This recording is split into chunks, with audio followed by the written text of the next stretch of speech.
Hi everyone, welcome to Trojan Tea Time, where we bring you hidden gems, life hacks, and resources that you can use at USC. Make sure to follow us at USC Student Life to submit your opinions and be featured on our episode. So today, we're in a very special room. Very special. Very exciting. Very, very special guest. Oh my gosh. Do you guys want to introduce yourselves? I'm a academic coach in Kortschak Center. My name is Heidi. I'm also an academic coach, and my name's Caroline. Awesome. Very exciting to have you guys, and we're so excited to learn about some tips and tricks at the Kortschak Center. Yeah. So can you tell us a little bit about what this place is and what you guys do as coaches? So at the Kortschak Center, we basically work with students, both undergrad and grad students, and we do drop-ins and also individualized coaching.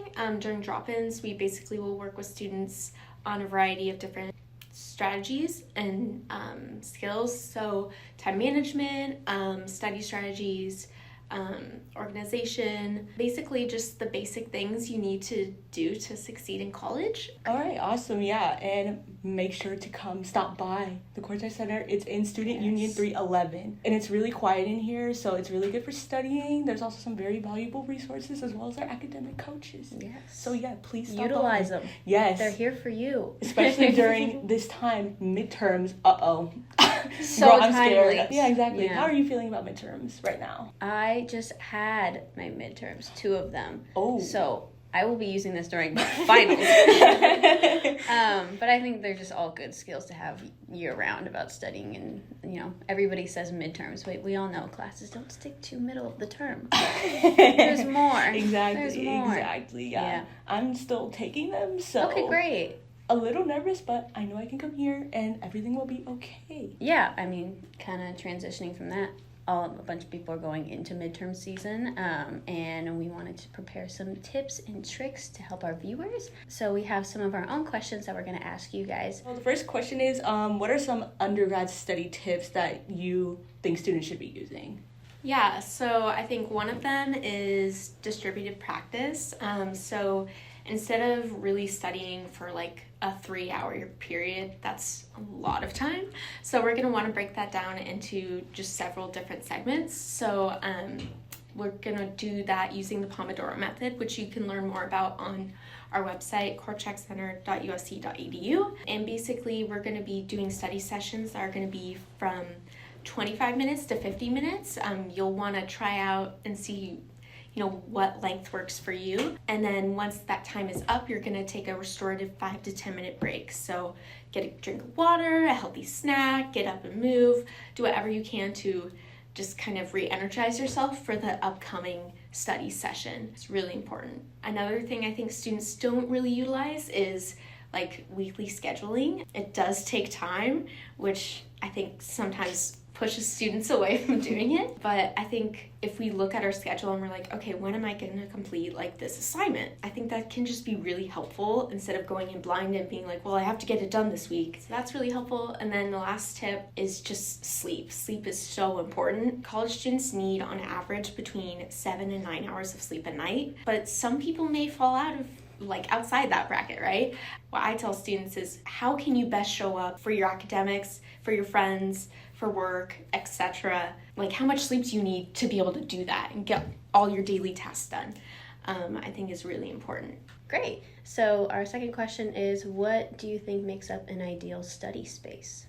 Yeah, I think that's a really good question. So first, we want to make sure we're in a space that we actually want to be in. If you're not in a space you want to be in, you're not going to be motivated, right? Just having a space where you feel like you can get work done and also just feel safe and comfortable. Second of all, we want to make sure we have natural light. You don't have to be directly by a window, but if you can be close to one and kind of have some, that's going to be great. Or if you can't be next to a window, great. You just want to try to avoid fluorescent lights. And then the third thing is we want to make sure we're comfortable. We want to find a space that you can, set down your things and be comfortable for a while. However, we don't want to be too comfortable where we're I'm gonna fall asleep. So unfortunately that rules out your bed as a study space, just because we don't want to fall asleep, right? We want to be productive. No, yeah, I learned that like being in my bedroom is really bad. Like it's really so distracting. Like I just want to like lay in my bed. Also, I'll do like laptop in bed.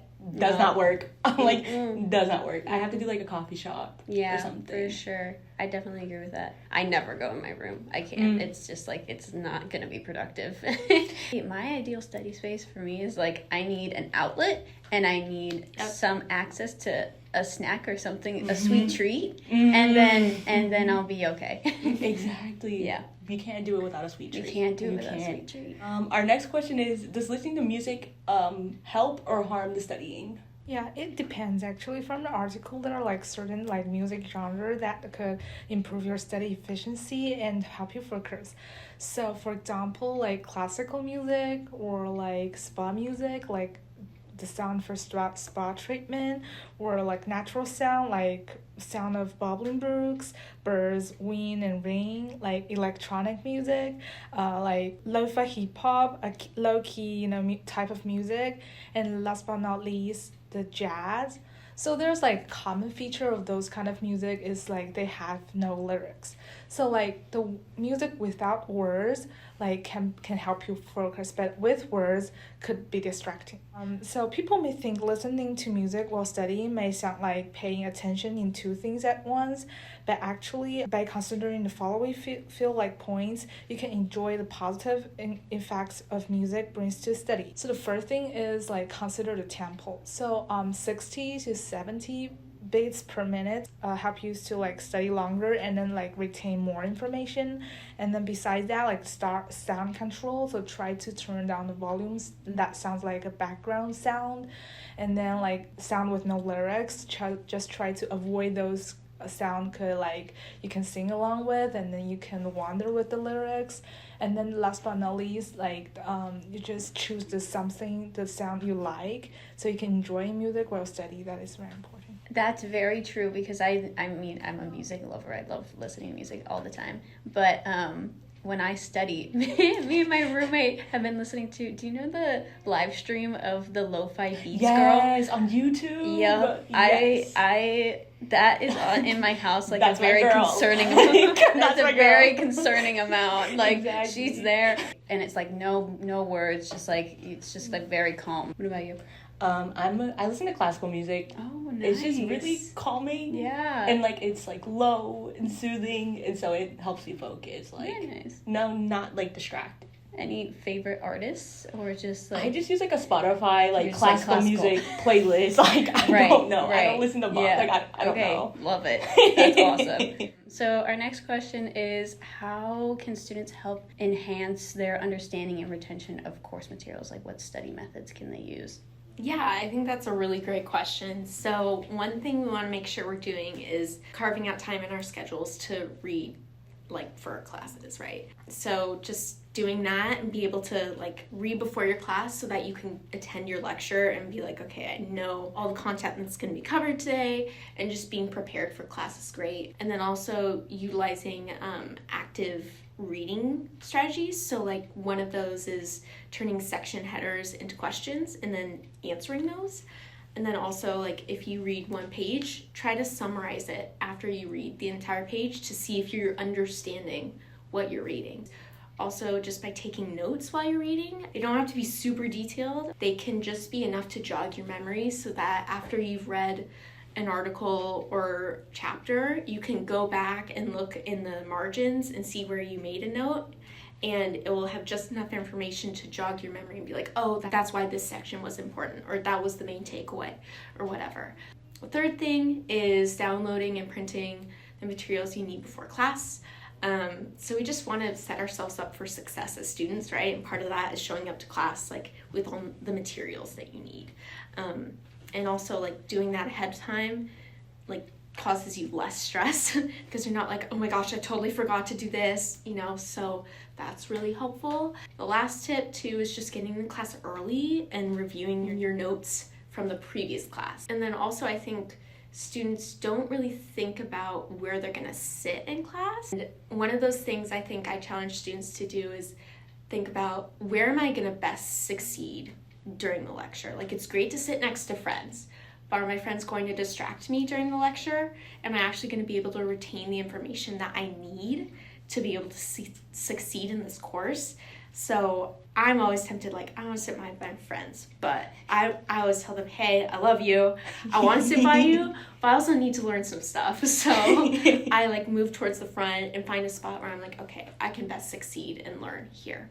Definitely am guilty of two It's or hard. more of those things. Mm-hmm. Yeah.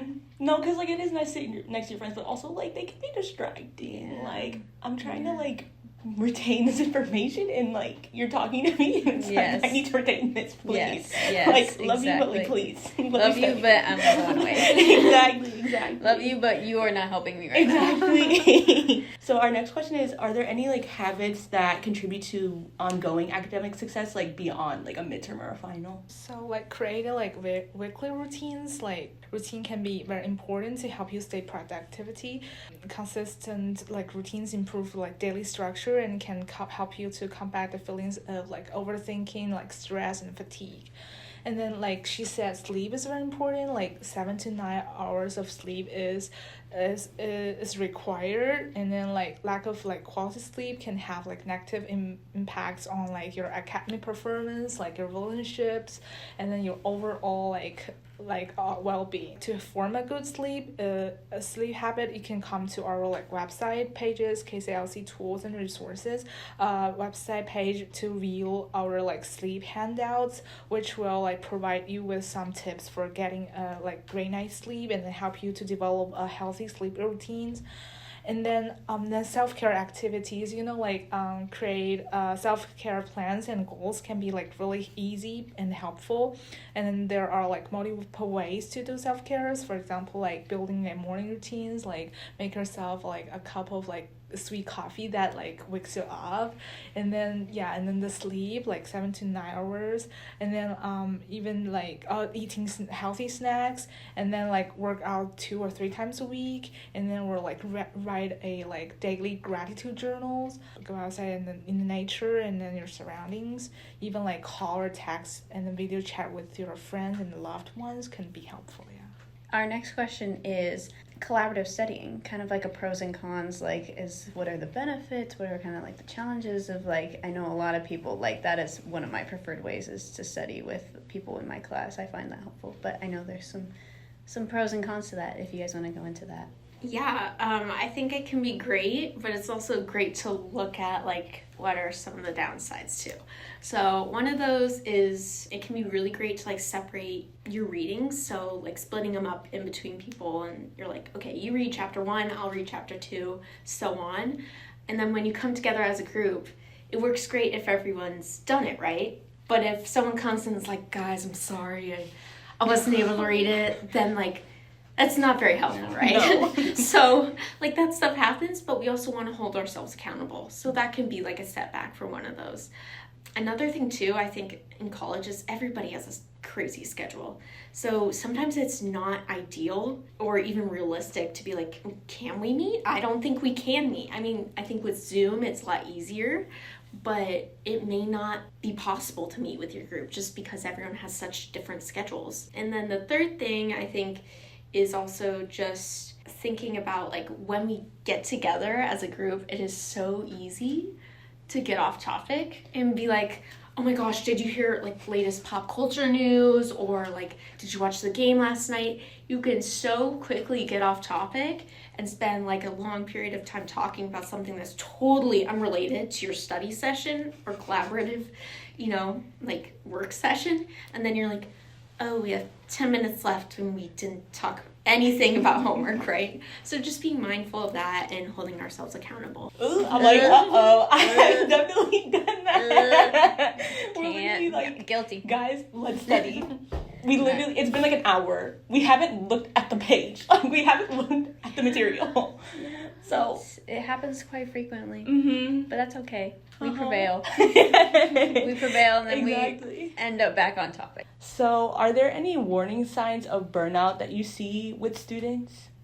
Yeah, so like there are like signs and symptoms that show people are like experiencing stress, which is most like stress are falls into four category, which is physical, psychological, behavioral, and then cognitive. So like try to reflecting on stress you have experienced right now. Try to like you can examine your own reactions to stress against the following symptoms. So like the physical symptoms, you probably like experiencing like rapid heart rate multiple times a day, like headaches, and then like sweating and or chills or like muscle like very tension and pain, and then like for psychological symptoms, you like feeling like irritable or easy to get angry, like very restless, and then like feel pessimistic, and then lost confidence of yourself, like. And then like for behavioral symptoms, like you may feel like the changes of your sleeping and then eating routines, or like decrease your work efficiency, and then like it's very hard for you to like feel relaxing and resting, or as frequently you getting into like arguments with someone's, like something like that. And then for cognitive symptoms, you may experience memory loss, like very easy to forget, like racing thoughts in your head, and then very difficult to concentrate, and then like frequently making simple careless mistakes.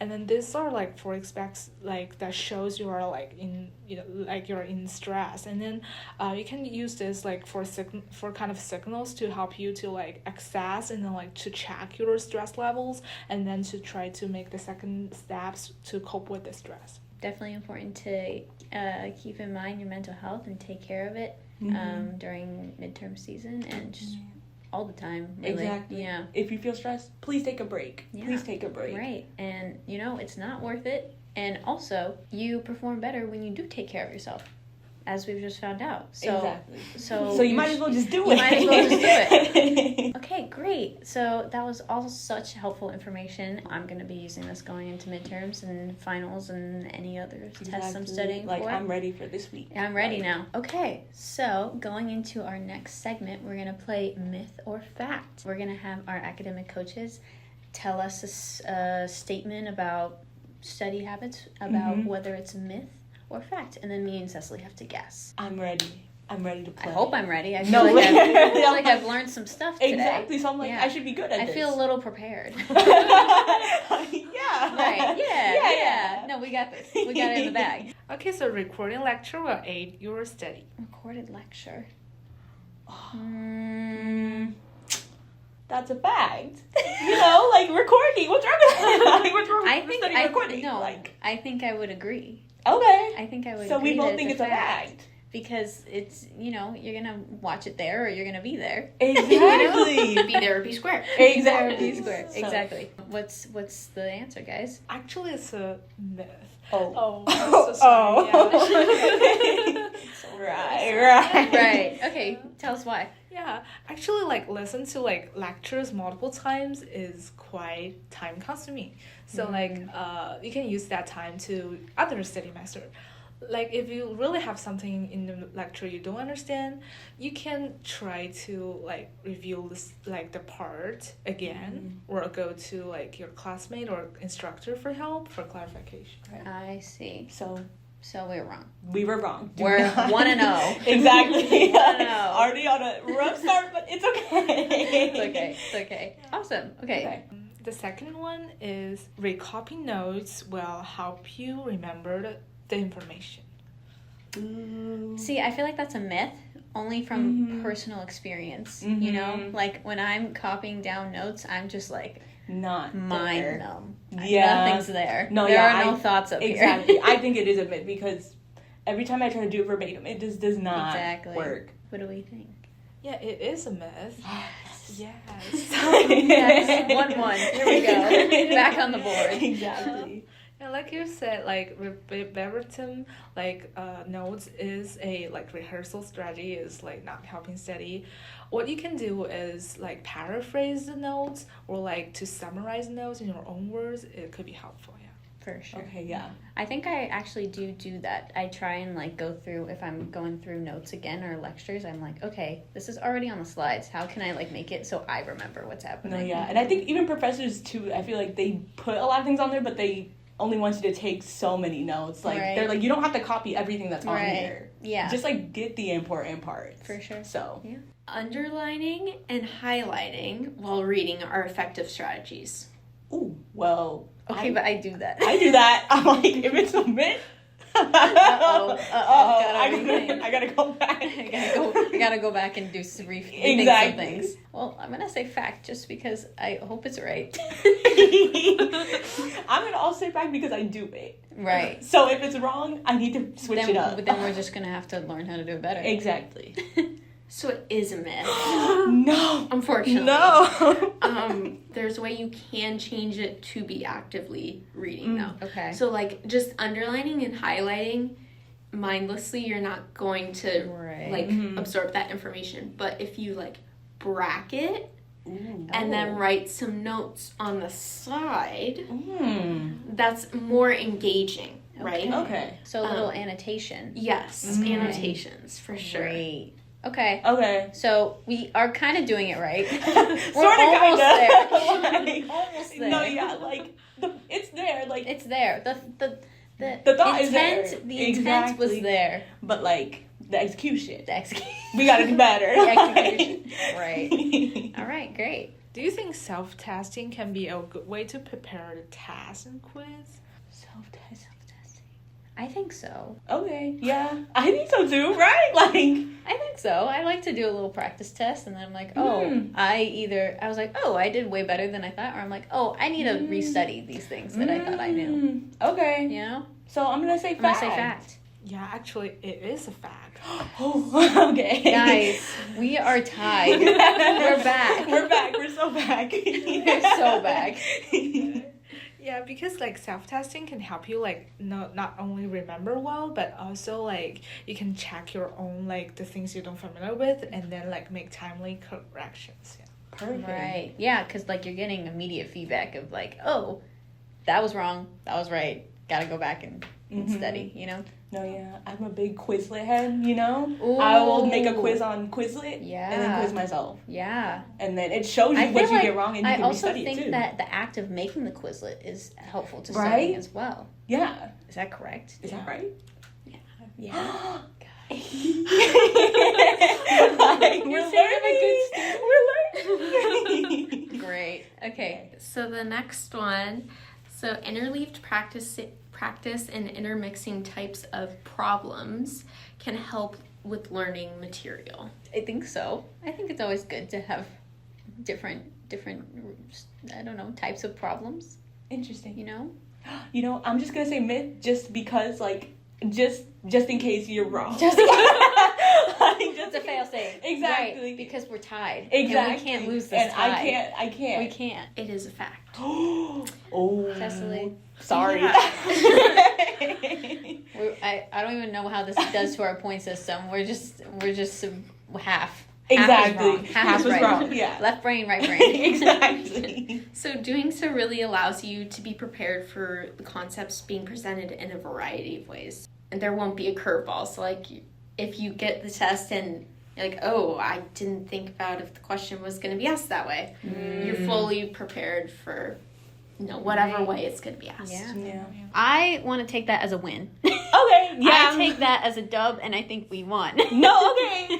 See, mind you, I think it was supposed to be us in competition, but like, we were kind of working together. So Yeah, that's okay. It was the friends we made along the way. Exactly. Okay, great. Thanks, you guys, for joining us today on our podcast. We had so much fun, and we learned so many new things and so many new skills that hopefully we're going to take with us, and hopefully our viewers take with us as well. For more information, more resources, where can we find you guys? Yeah, so for social media on Instagram, you can find us at USC Kortschak. And then also we have a website, kortschakcenter.usc.edu. We have a lot of information on there. Feel free to check that out. Or you can just come into our office. We have drop-ins every day. And also we can just meet with ya. Great. We also have a quiet study space. And then we also have a activity center where you can just sit, quietly study. Yeah. And that's in Student Union, It's in the right? Student Union building, correct? 311. 311, third floor. Come and study. It's Yeah. really nice here. Do you know your hours? You guys are open? Yeah, so 9:30 until 5, I believe. Okay. Yeah. All week? Mm-hmm. Every day? Yes. Oh, that's lovely. There you go. There you go. Any day. You have no Yes. excuse. Exactly. Get studying now. Oh my Great. gosh, yes. And once you follow them, make sure to follow us as well on TikTok and Instagram at USC Student Life. Mm-hmm. Like, we're What gonna are you have these for doing? you. Literally, what are What you are you doing? Like, if you want more resources and more Guys. guests, you gotta follow us. So We're here. we're here. Yeah. We're here for you. Aw. We are. That's nice. Like- Okay, great. Okay, great. Thanks for watching. Yeah, thanks for watching, guys. And then Yay! Yay!